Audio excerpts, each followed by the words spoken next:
Please rise for the Pledge of Allegiance.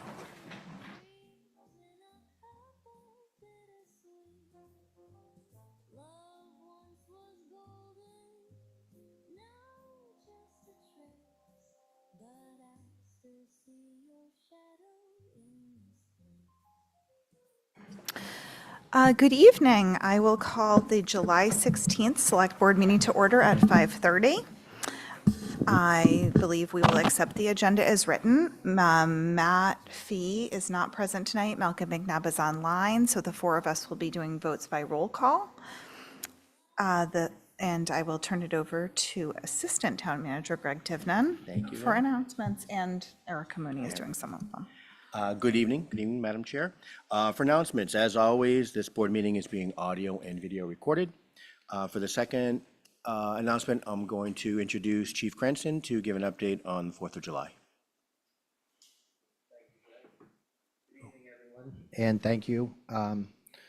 So as you know, in June, the fire department took over the emergency management activities for the town. We like to meet both before and after some big planned events, in particular recently the 4th of July weekend. So I feel like we were all well prepared. We had good communication throughout the weekend amongst all the departments and town admin. And then after the 4th weekend, I reached out to the department heads just to provide a quick update on what went well, how busy were you, what can we improve upon maybe next time or not. So I'll just quickly read what each department reported back. Chief Casper from the police department said that the police department had 4 Massachusetts state troopers on island to provide support if needed. Most of the calls involved the police department were parking complaints, crowded beaches, and noise. There were no major issues, and there was 1 arrest for operating under the influence. The Nantucket Fire Department had 33 emergency medical calls and 50 related fire calls. Most of the fire-related calls were false alarms, with 2 bonfires, 4 mulch fires. Other than that, it was pretty successful for us. The Harbor Master's office reported, their report actually included a couple days beyond the 4th, up to July 6th. During that time, they said they had 37,115 beachgoers at the guarded beaches. They performed 5 water rescues. There were 5 fin sightings. They had 4 medical calls. 4 people were assisted to shore, and they assisted 7 boats. From the Department of Public Works, Director Patno said that there was nothing out of the ordinary to report from DPW. Of course, public trash receptacles fill up quickly on a busy weekend like the 4th. DPW was fully prepared with advanced scheduling of second rounds of trash collection in the early evening each day. DPW also scheduled daily trash collection, litter pickup, and emptying of dumpsters at Nobodere Beach. Sewer department had no issues out of the normal range. Their average daily flows were 2 to 2 million gallons a day. The health department had nothing to report. Everything went smoothly. And from culture and tourism, there was nothing to report as well. Everything went according to plan. So just a brief update, and I'm happy to answer any questions. Any questions? Excellent. Thank you, Chief Cranston. This is a reminder that there's a mandatory outdoor water use restrictions that are still in effect due to the level 1 drought condition regulated by the state. Mandatory restrictions limit lawn irrigation to 2 designated days per week based on your street address. No irrigation allowed Friday through Sunday. So for continued updates, go to the town's website under the Water Department page or follow the town's social media. A reminder that encouraging everyone to take free tours of the Brant Point Shellfish Hatchery down in Brant Point. Tours run Tuesday at 11 o'clock a.m. throughout the summer. Sign-ups open up 2 weeks prior in advance. And you can go to the town's website under Hatchery, Natural Resources.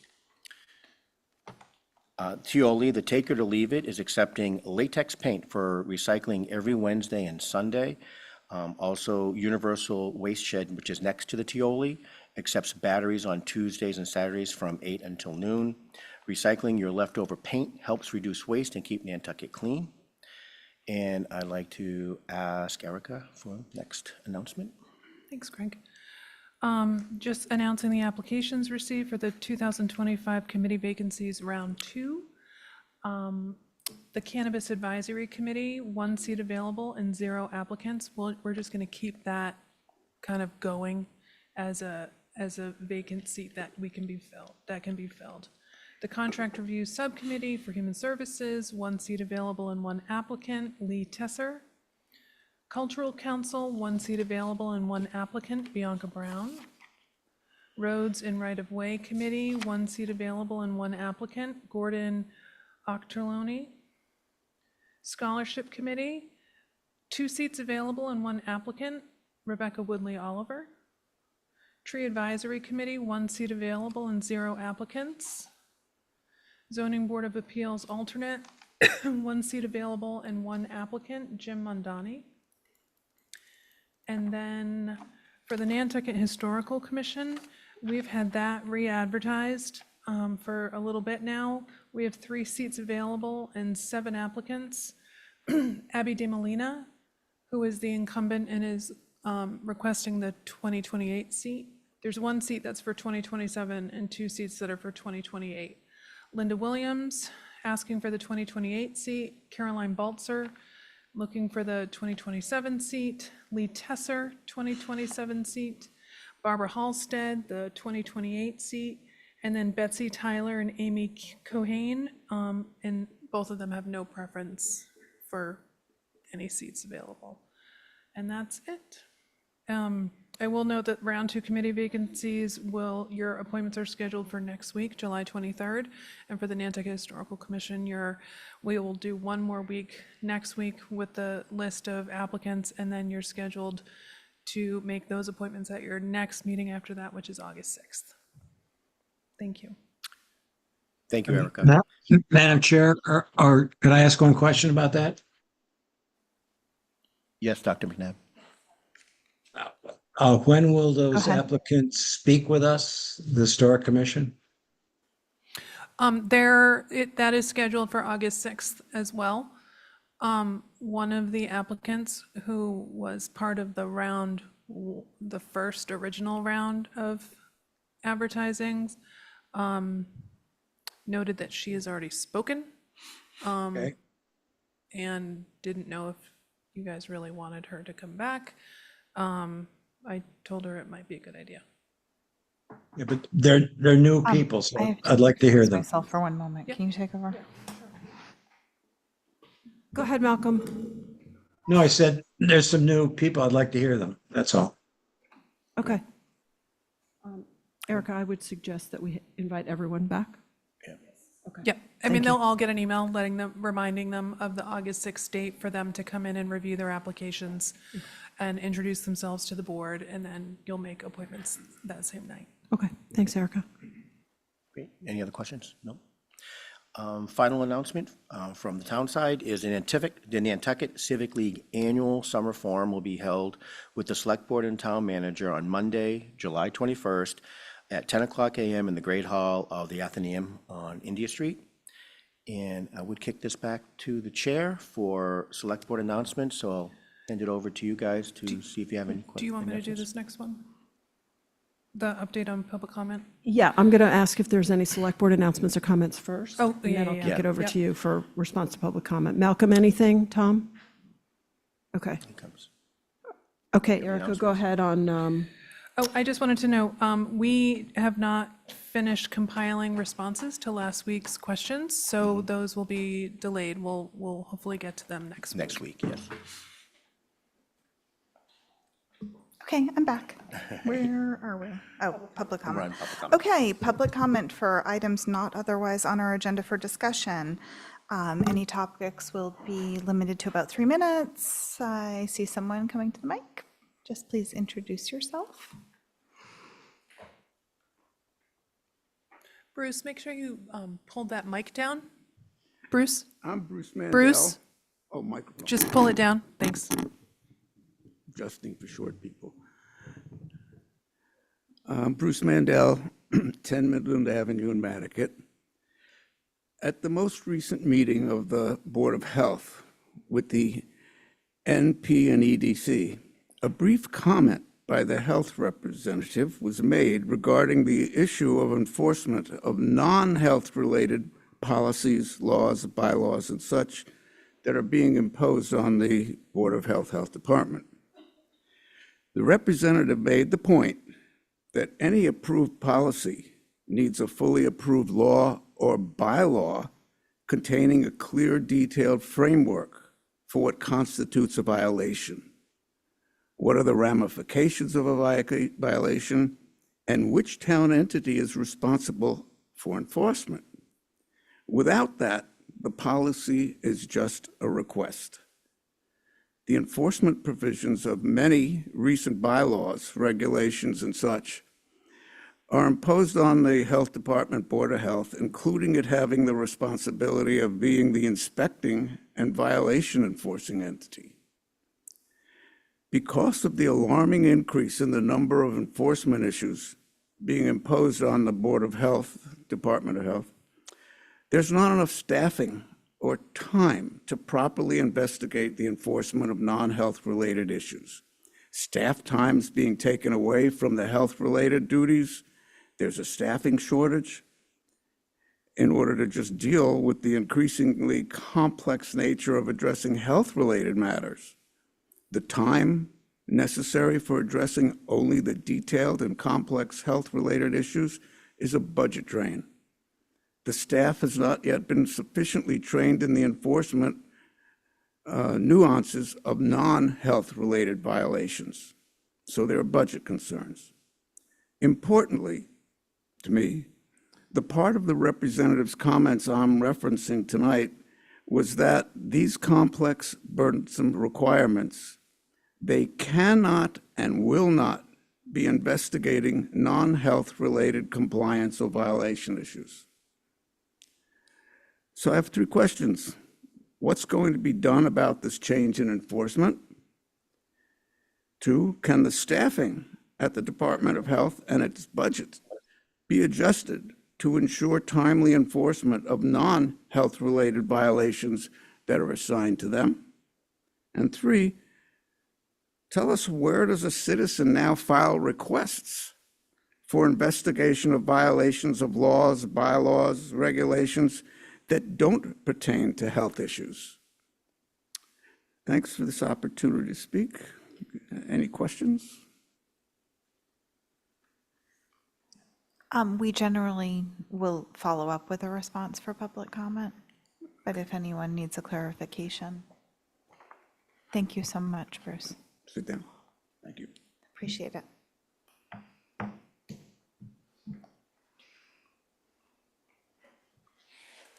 Are there any further public comments this evening? Seeing none. There's no new business. Approval of minutes, minutes and warrants. Move approval? Second. All those in favor by roll call: Malcolm McNabb, Aye. Tom Dixon, Aye. Brooke Moore, Aye. John Holgate, aye. That carries unanimously. Items 1 and 2. Citizen Departmental Committee requests and reports. Nantucket Cottage Hospital is looking for a noise waiver to do some line painting on their properties at Vesper Lane. Any questions, concerns? I will note there's a representative from the Nantucket Cottage Hospital if you have any questions. Yeah, he's on. Yeah, I live the closest to this and I have no concerns whatsoever. I would move approval. Second. All those in favor by roll call: Malcolm McNabb, Aye. Tom Dixon, Aye. Brooke Moore, Aye. John Holgate, aye. Carries unanimously. Next up, request for approval of sale of bond anticipation notes, as noted in the agenda. Good evening. Good evening. Thank you, Madam Chair. So before you, you have a request to approve 2 series of bond anticipation notes. Series A, which is for general municipal purposes as outlined in the AIS in the packet, with an award to JP Morgan Securities LLC, the bond anticipation notes in the amount of just over $30 million, with a, and then a Series B, which is for the airport-related projects, with an award recommendation to Fidelity Capital Markets. The JP Morgan Securities ban has a net interest cost of 2.7616, and the Series B has a net interest cost of 2.8522.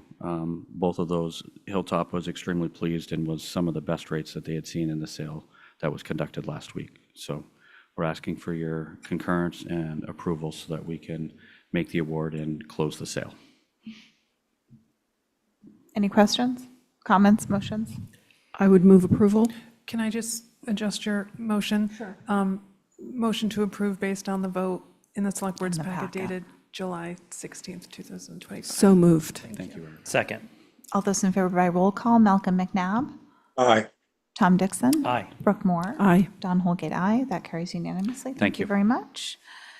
Next up, we have real estate items, request for approval and execution of a deed for 9 Goldfinch. Good evening.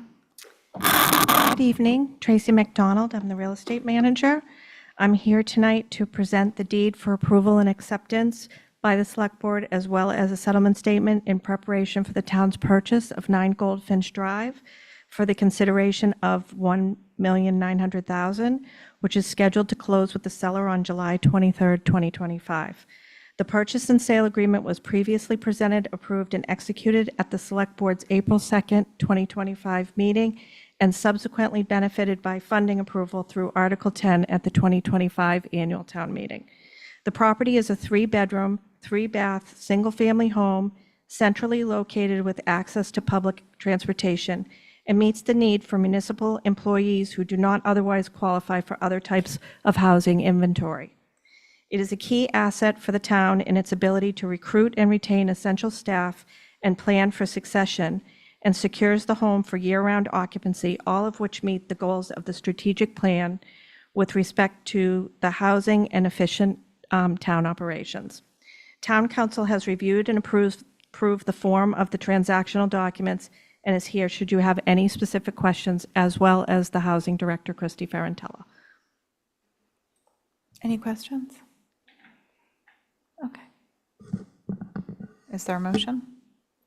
I'd move to accept the deed and settlement statement and authorize delivery of transactional documents. I'll I second that. second that motion. Oh, all those in favor by roll call, Malcolm McNabb, Aye. Tom Dixon, Aye. Brooke Moore, Aye. Don Holgate, aye. That carries unanimously. Thank you. Next up, we have a public hearing for the Board of Sewer Commissioners to consider increasing the sewer fees and monthly flat fee, continued from July 7th. Good evening again. Good evening. Thank you, Madam Chair. So as the board will recall, last week, we gave a presentation on the tiered rates. Erica, could you go to page 3, please? Next page, I'm sorry. My apologies. And we had, the board had requested a continuance, continuing the hearing to this week for a couple of reasons. From Select Board Member Fee had an observation or request to rerun the modeling based on everyone having to contribute something towards the increase. If you remember, there was a percentage of the entire almost 7,000 customers that would have seen small decreases, and it was asked to rerun the modeling based on that change, and a request from one of the water commissioners to attend their meeting, which I did attend the meeting last Thursday, discussed the concept, the rationale, and the reasoning, and assured the entire commission, along with the water director, that this has no impact on the water rates whatsoever. It is only the sewer portion of the bill that is impacted, and this does not touch the rates. So I think I met the requirement, the request, and then before you is a remodeling based on Select Board Member Fee's request in order to accomplish having everybody pay a little bit towards the increase. It would require the 5/8 and 3/4 meter rate go to $46 and the tier 1 rate go to $9.70 per CCF. It would also then impact in a slight way the remainder of the tiering that we had proposed. In talking to Hazen and Sawyer, given the timing, the expectation was that we would adopt this today with the expectation that the first billing would be in August 1st. Given the real desire to work with the communications department on getting some public outreach out, I would recommend or ask the board to vote to raise the rates based on the tables that were presented in the the packet, but I would ask that the first one go into effect with the September 1st billing, which would be an effective date of August usage. That way it'll give us a little bit of time to develop some continued outreach so that people do understand this. And then the next rate increase that we have proposed and recommended would go into effect with the February 1st billing, which would be effective for January 1st. And as I mentioned, we have started the next phase of this entire positioning for the sewer department, which is a 5-year pro forma, so that during the budget season, we'll have an outlook as to what the potential change, if needed, would be for fiscal '27 as well. So I'm happy to answer any questions. Hopefully I was able to do everything that the board had asked for this, to be prepared for this meeting, so. Erica? I'm just wondering what the, what am I trying to say? The effective date should be. The effective Usually date it- should be August 1st. Okay. Which would be for the, and that billing would be done in September for the usage in August. Okay, because then the when we effective- advertise this Yeah. next week, I just want to make sure we put that. And then the next one would be, then the second phase of this would be effective for January 1st of 2026. And that would be billed in February of 2026. So effective date August 1st for the first? Yes, And then for the second? it would be January 1st, 2026. Yes, Okay, that's correct. thank you. Any board questions? This is a public hearing. Is there anyone who wishes to speak? Oh, Campbell Sutton.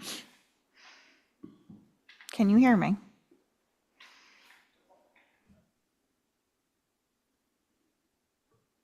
Go ahead, Campbell.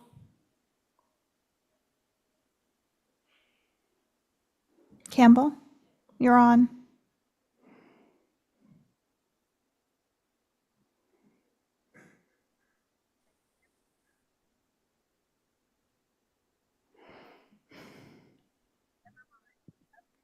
Campbell, can you hear me?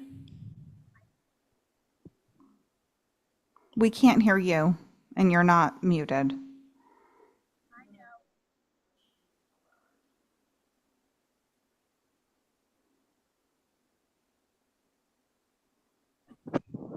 Campbell, there you are, I think. Hello?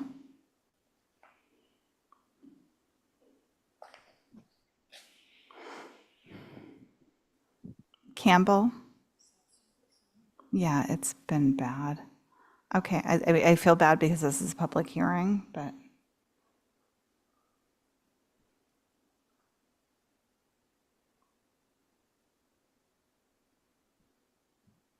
Is there anyone else who wishes to speak on this?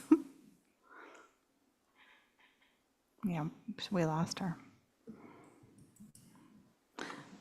With apologies to Ms. Sutton, I would move to close the public hearing.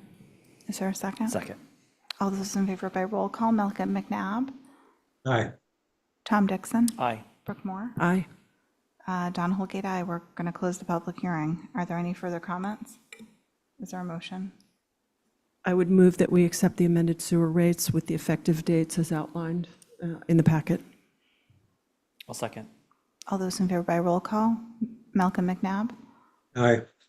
Tom Dixon, Aye. Brooke Moore, Aye.